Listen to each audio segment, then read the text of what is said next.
assurer la formation des pasteurs dont le rôle au quotidien est l'encadrement spirituel des centaines de milliers de chrétiens à travers le monde, l'Église protestante baptiste œuvre et mission internationale s'est dotée très tôt d'un institut biblique, l'Institut biblique des œuvres et missions, qui a pour rôle d'inculquer aux pasteurs les principes fondamentaux qui fondent la vision de l'Église.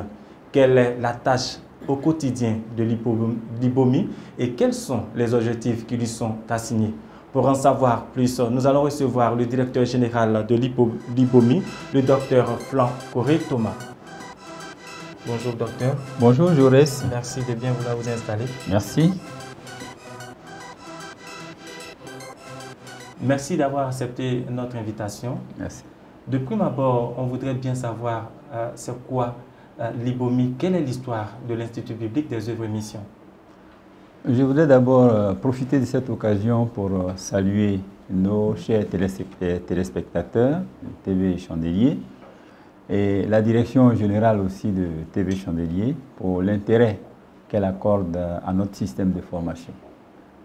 À votre question, de savoir qu'est-ce que l'IBOMI, je dirais d'abord que l'IBOMI est une abréviation de Institut biblique œuvre et mission internationale, IBOMI. Alors c'est un établissement supérieur de formation pastorale, c'est-à-dire un cadre où tous ceux qui sentent l'appel et qui veulent servir Dieu, et même ceux qui sont déjà au service de Dieu, développent régulièrement les capacités spirituelles, morales et même intellectuelles. Capacités qui leur permettront de bien remplir le ministère auquel Dieu les a appelés.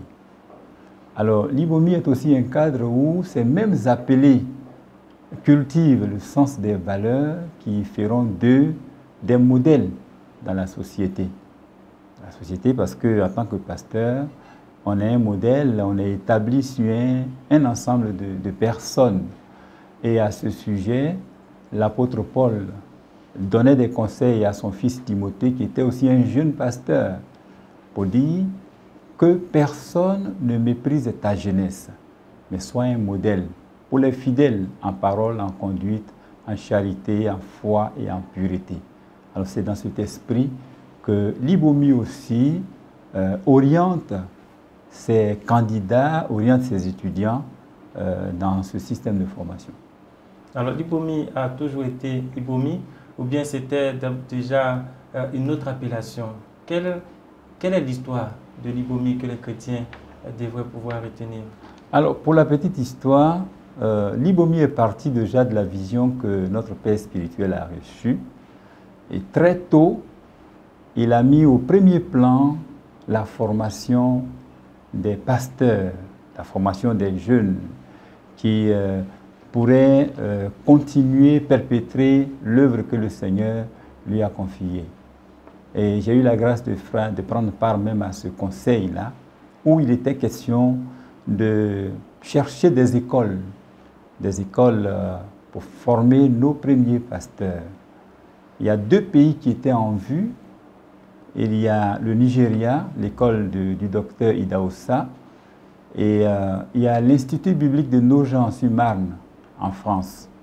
Alors, au cours de cette réunion du conseil, notre père spirituel a eu la conviction que l'Église protestante baptiste œuvre et mission ouvre sa propre école.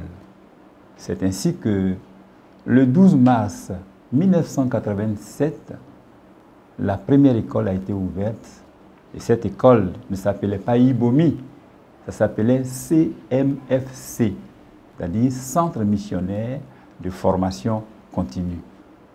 Alors, ce centre missionnaire de formation continue a fonctionné pendant un certain nombre d'années et a formé au total 583 pasteurs, des missionnaires hommes comme femmes, d'ici et d'ailleurs. Alors, ce qui est à noter ici, de plus important, c'est que cette école, après son fonctionnement, a fermé ses portes le 9 juillet 2005. fait place à l'Ibomi dont nous parlons aujourd'hui. L'Ibomi qui, lui, a ouvert ses portes le samedi 20 août 2005 et qui continue dans la même vision de formation continue. Voilà un peu la petite histoire. Il y a beaucoup de détails, mais de façon concise. Voilà ce que je peux dire de l'Ibomi. Hormis la formation des pasteurs, des futurs pasteurs, quels sont les autres objectifs qui ont été assignés à l'Ibomi? L'Ibomi, déjà, comme à l'origine, il est question de formation continue.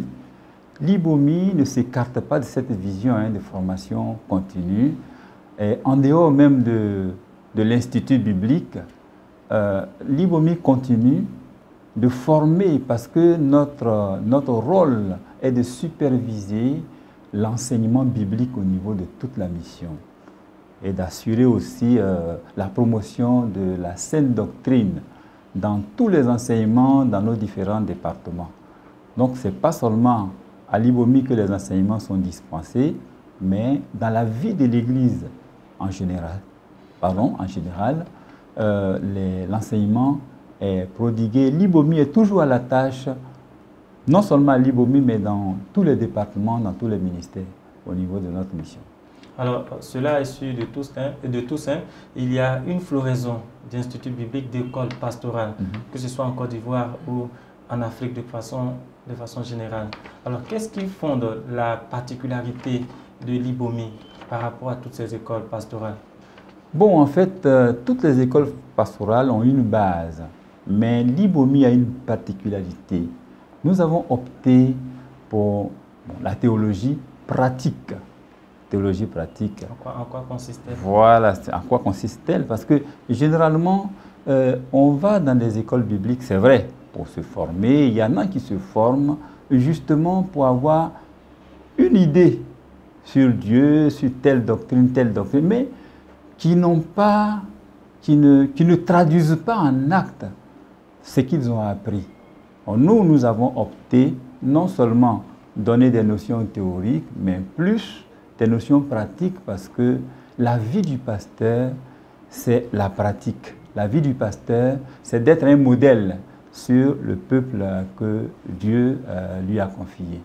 Donc on a plutôt opté pour la formation pratique. Alors de là, on serait tenté de demander quels sont les principes fondamentaux, les principes théologiques de l'enseignement à l'Ibomi. Les principes sont pratiquement les mêmes parce que nous travaillons sur la base de ce que j'appelle le PMC, Programme Minimum Commun. C'est-à-dire qu'un programme qui est taillé à la même dimension que les autres instituts bibliques, mais notre particularité est d'insérer dans cet ensemble de matières la vision de s'investir réellement en nos étudiants pour faire d'eux des modèles demain. L'apôtre Paul disait par exemple à son fils Timothée, « Ce que tu as entendu de moi en présence de plusieurs, confie-le à des hommes fidèles qui soient aussi capables de l'enseigner à d'autres. » Et très tôt, dans les premières heures de l'Église protestante baptiste Œuvre et Mission, notre Père spirituel a eu le souci de pérenniser la vision qui lui a été confiée. Alors, pour la pérenniser, il faut bien s'investir en des jeunes générations pour pouvoir aussi répandre cette mission à travers le monde. Et c'est ce qu'on constate aujourd'hui. Alors, docteur, à vous voir exercer le ministère, à voir vos frères, vos collègues, docteurs, enseignants de la mission à exercer le métier, beaucoup seraient tentés de vouloir intégrer l'Ibomi. Oui. Comment est-ce que vous faites le tri? L'Ibomi, l'accès à l'Ibomi repose sur un certain nombre de critères. D'abord, pour ceux qui sont des nôtres, c'est-à-dire qu'il y a des vocations qui se suscitent aussi au sein de... Des chrétiens ou laïcs issus de l'Église protestante Oui, baptiste. issus de l'Église protestante baptiste d'abord. Alors ceux-là qui sentent la vocation, ils appartiennent à des églises. Alors, cette vocation, on l'a exprimée auprès du pasteur qui les met à l'essai dans une église qui n'a pas de pasteur, qu'on appelle l'église annexe. Donc le candidat va d'abord exercer son ministère sous le regard du pasteur encadreur dans une église annexe pendant 3 ans. Au terme de ces 3 ans, alors le pasteur le recommande à la direction de l'Institut biblique. Et là, via les champs de mission, voilà, qui apportent les dossiers, qui sont examinés même par un comité de sélection qui donne maintenant l'ordre à l'IBOMI d'enregistrer cet étudiant ou ces candidats au nombre de ces étudiants. Voilà un peu, donc c'est 3 ans après qu'ils viennent à l'Institut biblique. Et 3 ans après la mise à l'épreuve, oui, l'étudiant missionnaire va encore passer 3 autres années de formation théologique. Bien entendu. Et au cours de cette formation, quelles sont les matières qui lui seront enseignées? Nous avons 36 matières au total, 36 matières. Il y a des matières bibliques, j'appelle matières bibliques, l'Ancien Testament, le Nouveau Testament, les langues bibliques même qui accompagnent ces matières, c'est-à-dire l'hébreu et le grec. Il y a aussi le ministère pastoral, il y a les sectes et mouvements syncrétiques, parce que dans nos églises, il y a des personnes ou des brebis, des fidèles qui sortent d'autres communautés, non seulement des autres communautés, mais des sectes, surtout des sectes pernicieuses. Il faut pouvoir doter le pasteur à pouvoir les aider.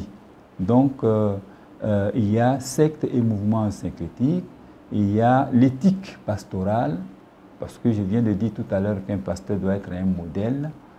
Il y a aussi l'histoire des missions, l'histoire de l'Église en général, parce que pour diriger une Église, il faut savoir ce qu'elle est, d'où elle est partie, comment elle est née, comment elle a évolué à travers les générations. Voilà, donc autant de matières. La géographie biblique aussi, nous l'enseignons. Nous enseignons l'anthropologie culturelle. Bon, vous savez, anthropos, ça veut dire homme. C'est l'étude des hommes vers qui Dieu nous envoie. Il faut avoir au moins, sans être un érudit dans cette matière quand même, mais il faut avoir au moins une idée de ce que c'est que l'homme pour être à son service. Donc, alors, oui. Quand on découvre ces matières-là, on se rend tout de suite compte que celui qui n'a pas fait des études d'un certain niveau ne peut pas se faire former à l'IBOMI. Non, des études d'un certain niveau, c'est trop dit. Parce que qui peut étudier l'anthropologie qui n'a pas au moins un niveau baccalauréat? Ok. En fait, tout se résume au niveau des compétences, des compétences qu'on sélectionne au niveau de l'Institut. Nous avons des enseignants pétris d'expérience qui savent prendre l'étudiant d'un bas niveau pour l'amener à un niveau appréciable jusqu'à sa sortie. Donc, généralement, les gens pensent qu'on a tellement de critères au point que on a mis cela à dessein pour pouvoir décourager un certain nombre de personnes qui aspirent à la vocation. Mais il n'en est rien du tout. Ce n'est pas un moyen de décourager les aspirants ou les candidats. Mais nous croyons que Dieu ne peut jamais utiliser une personne sans l'avoir éprouvée d'abord. Vous voyez, Jaurès, grande est ta mission et grande aussi sera les tempêtes auxquelles tu seras confronté.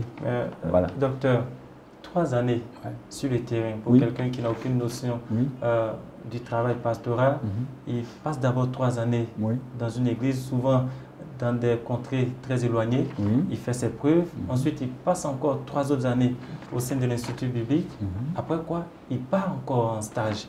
Est-ce qu'il n'y a pas là assez d'étapes d'épreuves pour décourager d'éventuels appelés qui n'en seraient pas? C'est pas un moyen de découragement. Pour empêcher ceux qui ne sont pas assez engagés dans leur appel de se rétracter.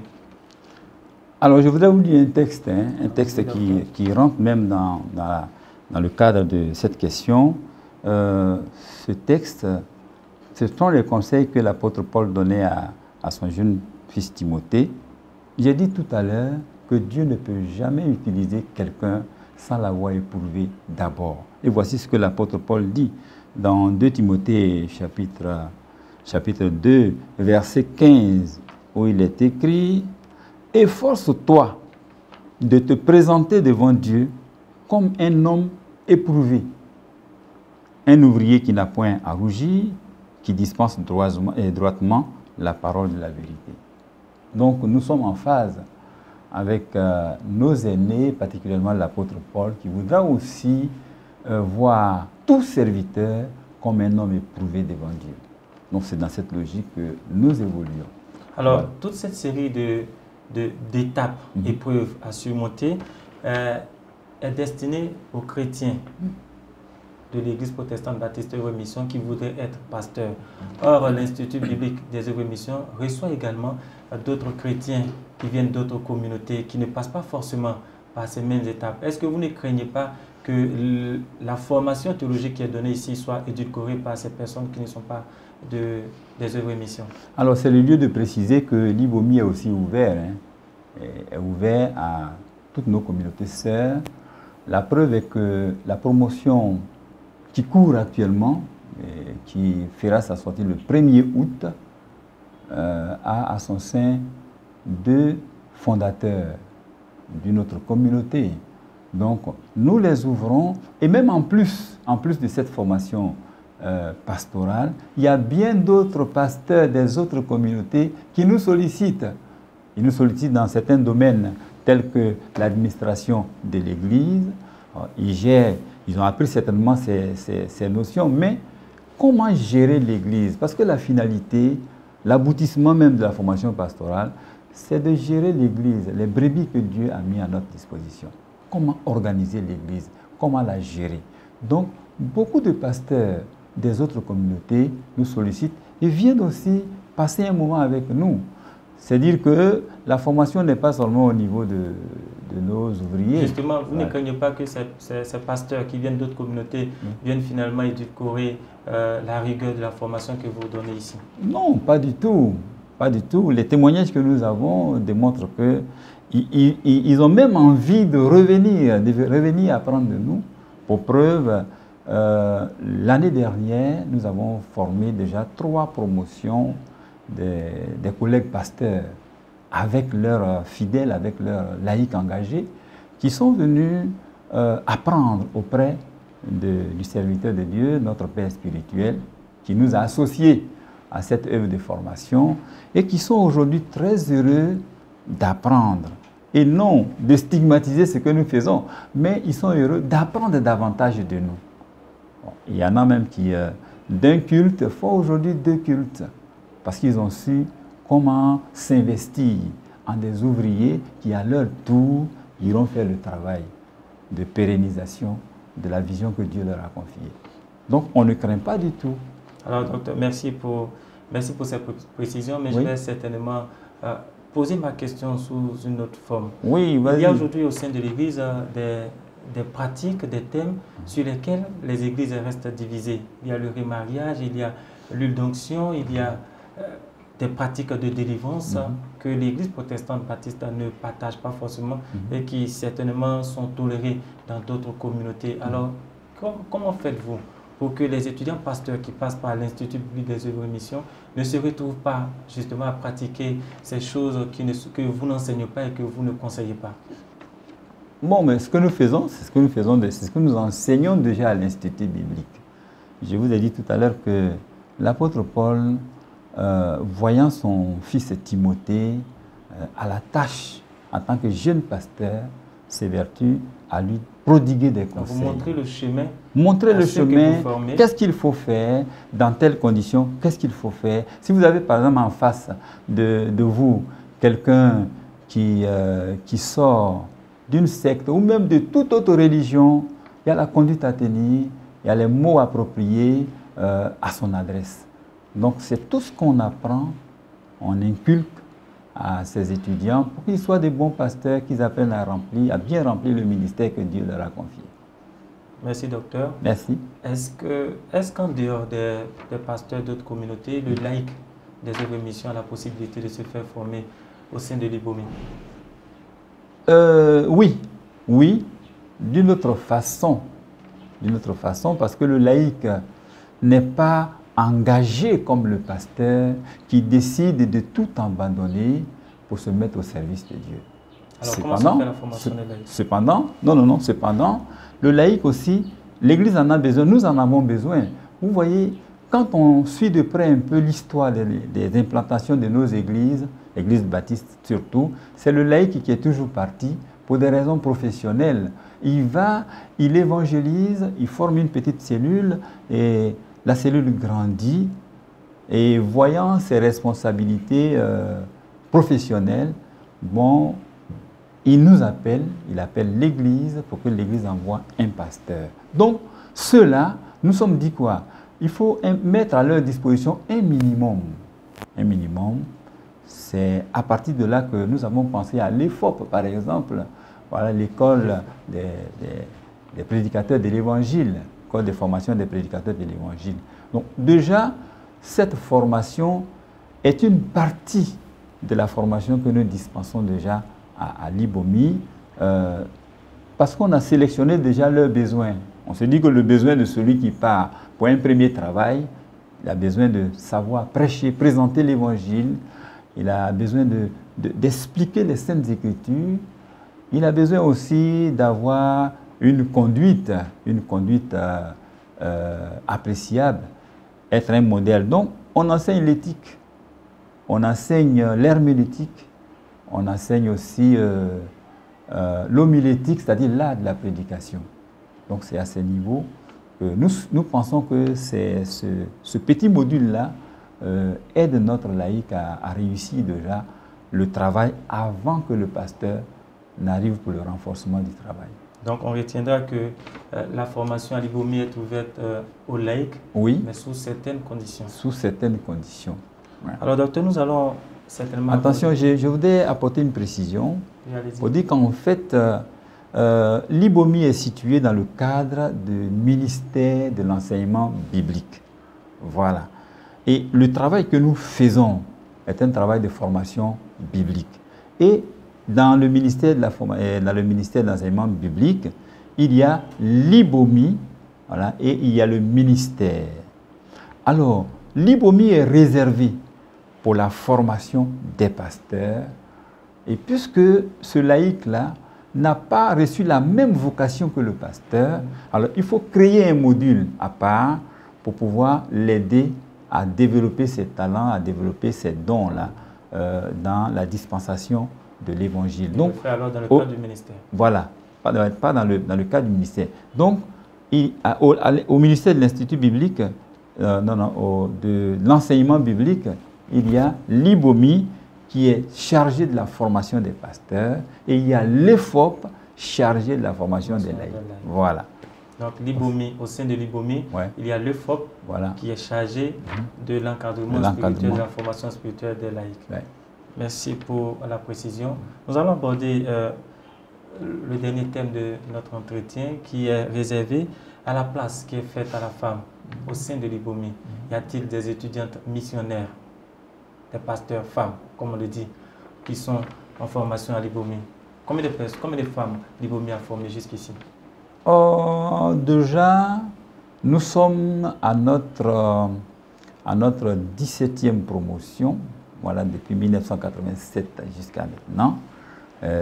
Là, je parle dans l'esprit de notre système de formation, parce que l'IBOMI a commencé depuis 2005, hein, le 20 août. Mais quand on fait la statistique des femmes formées, on en a près d'une quarantaine. Une quarantaine. Bon, je précise que ce n'est pas seulement les pasteurs, les missionnaires femmes des œuvres et missions que nous formons.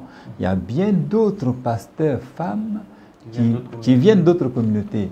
Pour preuve, pour la promotion Les Faveurs Divines, nous avons une femme qui nous est venue d'une communauté sœur, El Tekon. Voilà. Après sa formation, elle retourne dans son église pour continuer la formation et pour continuer l'enseignement et le travail. Alors, y a-t-il une différence au niveau des conditions? Y a-t-il une différence entre l'homme et la femme au niveau des conditions d'accès à l'IBOMI? Aux conditions d'accès, non, je pense que la femme remplit les mêmes conditions que l'homme. Voilà, et lorsque le dossier passe au crible du comité de sélection, que le dossier est approuvé, alors la femme comme l'homme ont accès à l'IBOMI. Seulement qu'il y a quand même une tranche d'âge, à observer. Pour les hommes, par exemple, il faut un minimum de 25 ans, voilà, pour accéder à l'IBOMI. Et les femmes, un minimum de 35 ans pour accéder à l'IBOMI. Donc, s'il faut parler de différence, c'est un peu à ce niveau de tranche d'âge. Ouais. Merci, docteur. Merci d'avoir accepté de répondre à nos questions. Nous sommes pratiquement à la fin de ce temps d'entretien. Nous voudrons vous laisser la latitude de nous donner votre mot de fin ou de vous adresser aux chrétiens, si vous voulez. Mon mot de fin part d'abord à l'endroit de nos leaders, nos pasteurs, dirigeants des missions, dirigeants des églises, pour dire qu'il est temps de s'investir en la jeune génération. Parce qu'une église qui se veut une église qui doit durer dans le temps, doit s'investir en la jeunesse, en la jeune génération, pour pérenniser l'œuvre du Seigneur de génération en génération, et je le dirais. Et je pense que très tôt, notre Père spirituel l'a si bien compris, et cette compréhension doit être un modèle pour tout serviteur de Dieu. Parce que figurez-vous aujourd'hui que les erreurs, la méconnaissance, la négligence, le manque de formation sont des instruments redoutables entre les mains du diable pour affaiblir l'Église au maximum. Donc, le serviteur de Dieu ayant compris cela, il faut s'investir en la jeune génération parce que l'efficacité de l'Église aujourd'hui repose sur la formation. Ça, il ne faut pas le négliger. Donc, c'est cet encouragement que j'apporte à nos collègues pasteurs. Parce que beaucoup disent, par exemple, que déjà le Saint-Esprit étant déjà là, on ne doit pas se soucier de la formation parce qu'au moment même où nous serons à la tâche, l'Esprit nous dirigera pour proclamer la prophétie ou le message approprié. Mais je dis que c'est tirer les textes dans son contexte pour en faire un prétexte. Parce que ce texte même dont il est question est situé dans le cadre de la persécution.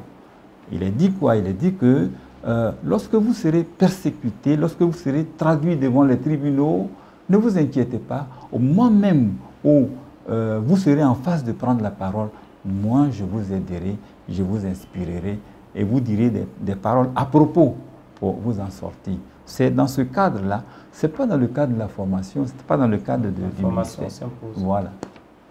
Merci, docteur.